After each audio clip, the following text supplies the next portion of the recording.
Let's make അത്താഴം. വെറും അത്താഴമല്ല, organic അത്താഴം എന്ന് വെച്ചാൽ ഈ കാണുന്ന തക്കാളിയും പച്ചമുളകൊക്കെ നമ്മൾ ടെറസ് ഗാർഡനിൽ ഉണ്ടായതാണ് കേട്ടോ. പലതവണയായിട്ട് പറിച്ച് വെച്ചാണ്. കുറച്ചേ ഉള്ളൂ എന്നുണ്ടെങ്കിലും രസമാണ്. കുറച്ച് തക്കാളിയൊക്കെ എടുത്ത് വെള്ളത്തിലിട്ടുണ്ട്. ഗാർഡനിൽ തന്നെ ഉണ്ടായിട്ടുള്ള പച്ചമുളകുകളും എടുത്ത് ആഡ് ചെയ്തിട്ടുണ്ട്. തക്കാളി കൂട്ടാൻ ഉണ്ടാക്കാമെന്നാണ് കേട്ടോ ഉദ്ദേശം. അങ്ങനെ നമ്മൾ വെള്ളത്തിലിട്ടൊക്കെ റെഡിയാക്കി വെച്ചതിന് ശേഷം തക്കാളികൾ ഓരോന്നായിട്ടെടുത്ത് കുനുകുന അരിഞ്ഞിട്ടുണ്ട് കേട്ടോ. പച്ചമുളകും നമ്മൾ ഗാർഡനിൽ തന്നെ ഉണ്ടായതാണ് കേട്ടോ. ഞാൻ വീണ്ടും എടുത്ത് പറയണത് എൻ്റെ ഒരു എന്താ പറയുക, ഒരു അഹങ്കാരമായിട്ടാരും കരുതരുത്. പിന്നെ നമ്മൾ ഗാർഡനിൽ തന്നെ ഉണ്ടായ കുറച്ച് പയർ കേട്ടോ, കുറച്ചേ ഉള്ളൂ, പക്ഷേ എന്നാലും ആ ഉള്ളതുകൊണ്ട് ഉണ്ടാക്കാമെന്ന് വെച്ച് പച്ചമുളകും നമ്മളന്ന് പറിച്ച സ്പ്രിംഗ് ഒനിയൻ്റെ ബാക്കിയാണ് കേട്ടോ. ഫ്രൈഡ് റൈസൊക്കെ എടുത്തതിന് ശേഷമുള്ള ബാക്കിയാണത്. അങ്ങനെ നമ്മൾ പയറും അരിയാന്ന് വെച്ചു. പെട്ടെന്ന് തന്നെ പയറും കുനുകുന അരിഞ്ഞിട്ടുണ്ട്. അതിൻ്റെ ഇടയിൽ ചോറ് നമ്മളവിടെ ചോറാവാൻ വേണ്ടിയിട്ട് അരി തിളപ്പിച്ചിട്ടുണ്ടായിരുന്നു. അതതാ ഒരു തവണ 2 തവണ ഒക്കെ കൂക്കി അത് ഓഫ് ചെയ്തു. അങ്ങനെ നമ്മൾ വെളിച്ചെണ്ണ ഒഴിച്ചു, കടുകിട്ട് പൊട്ടിച്ചു. ഉപ്പേരിയും തക്കാളി കൂട്ടാനും ഉണ്ടാക്കാനുള്ള പരിപാടിയിലാണ്. അങ്ങനെ പെട്ടെന്ന് അതൊക്കെ ഒന്ന് റെഡിയാക്കി എടുത്തു.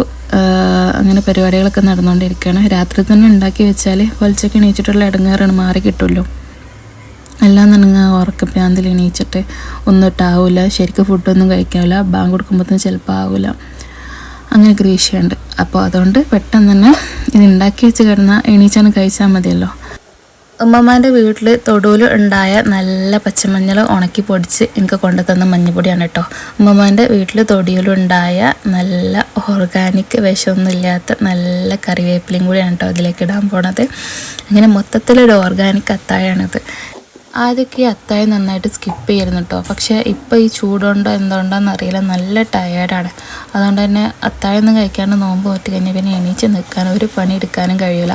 അതുകൊണ്ട് തന്നെ അത്താഴം കഴിക്കാതെ നോമ്പ് നോൽക്കൽ ഈ വർഷത്തെ എല്ലാ നോമ്പിനും വലിച്ചൊക്കെ എണീച്ചിട്ടുണ്ട്. മറ്റേ മാക്സിമം എണീക്കാതിരിക്കാനാണ് നോക്കുക. പക്ഷേ ഇപ്പം ഞാൻ എണീക്കണ്ടെന്ന് വിചാരിച്ചാലും എനിക്ക് അലാറം അടിക്കും. അലാറം വേറെ ആരുമല്ല, എൻ്റെ അമ്മച്ചിയാണ്. ഞാൻ അത്താഴം ഒന്നും കഴിക്കാതെ ഉറങ്ങാമെന്ന് വിചാരിച്ചാലും സമ്മതിക്കില്ല. ക്ഷീണമാണ്, അതാണ് ഇതാണ്, മൂത്രകടച്ചിലുണ്ടാവും, നമുക്ക് മരുന്ന് കുടിക്കാനുള്ളതല്ലേ, അങ്ങനെ ഇങ്ങനെയെന്നൊക്കെ പറഞ്ഞിട്ട് ഇമ്മച്ചിനെ എന്തായാലും പലിച്ചൊക്കെ വിളിച്ച് എണീപ്പിക്കും. അഥവാ ഞാനിനി ഫോൺ എടുക്കാൻ മറന്നാലോ ഫോൺ ഓഫായി പോയാലൊക്കെ ഹസ്ബൻഡിനെ വിളിച്ച് എണീപ്പിക്കും. അപ്പോൾ പയറുപ്പേരി ആയിട്ടുണ്ട്. അത് ഞാനൊരു പാത്രത്തിലേക്ക് മാറ്റി ആ പാത്രത്തിൽ തന്നെ കുറച്ച് ചിക്കൻ മാഗ്നേറ്റ് ചെയ്ത് വെച്ചത് ഫ്രിഡ്ജിലുണ്ടായിരുന്നു.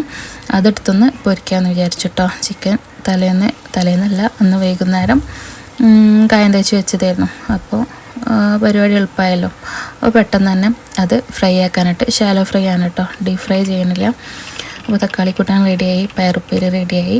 അങ്ങനെ ഓൾമോസ്റ്റ് സെറ്റായി. ചോറും വെന്ത് ഊറ്റി വെച്ചിട്ടുണ്ട്. അത് ചൂടാകാതിരിക്കാൻ വേണ്ടിയിട്ട് കാസ്ട്രോൾക്ക് മാറ്റി.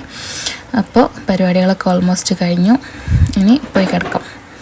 ഒന്ന് കുളിച്ച് ഫ്രഷായി കിടന്നിട്ട് അതാ പൊലിച്ചൊക്കെ എന്നെ അലാറം അടിച്ചിട്ടോ. ഞാൻ ഫോണിൽ അലാറൊന്നും വെക്കില്ല, കറക്റ്റ് എൻ്റെ അമ്മച്ചിനെ വിളിച്ച് എണീപ്പിക്കും. അങ്ങനെ രാവിലെ പോയി ആദ്യത്തെ പരിപാടി മരുന്ന് കുടിക്കാം. ഇതില്ലാഞ്ഞാൽ ഒരു ദിവസത്തെ പോക്കണം. ഒരു ദിവസം മരുന്ന് കുടിക്കാൻ വിട്ടുപോയാൽ അന്നത്തെ കാര്യം കട്ട പോയാണ്. അങ്ങനെ മരുന്ന് കുടിച്ചു. കിച്ചണിൽ പോയിട്ട് ഇതാ ലാവിഷായിട്ട് കഴിച്ചിട്ടോ. അപ്പോൾ ഗൈസ്, വീഡിയോ ഇഷ്ടമായിട്ടുള്ളവരെ ലൈക്ക് ചെയ്യുക, സബ്സ്ക്രൈബ് ചെയ്യാൻ മറക്കരുത് കേട്ടോ. ആദ്യമായിട്ട് കാണുന്നവരൊക്കെ ഉണ്ടെങ്കിൽ സബ്സ്ക്രൈബ് ചെയ്ത് കൂടെ കൂടണേ.